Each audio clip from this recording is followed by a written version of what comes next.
Hi guys, welcome back to Ali Reviews tutorial series. Do you know that Ali Reviews lets you translate the review widget into your language? Today, I'll show you how. From Show tab, open the widget settings.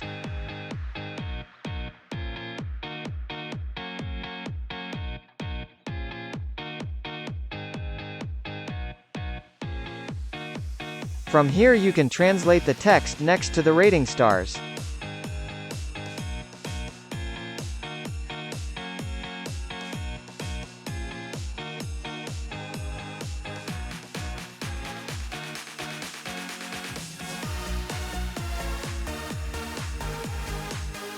To translate the review widget, please go to Widget Settings, open the Look and Feel tab, then scroll down to the Translation section.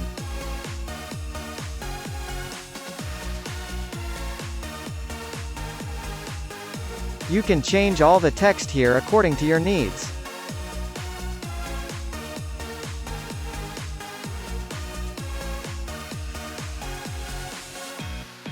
Save the settings after you complete the translation.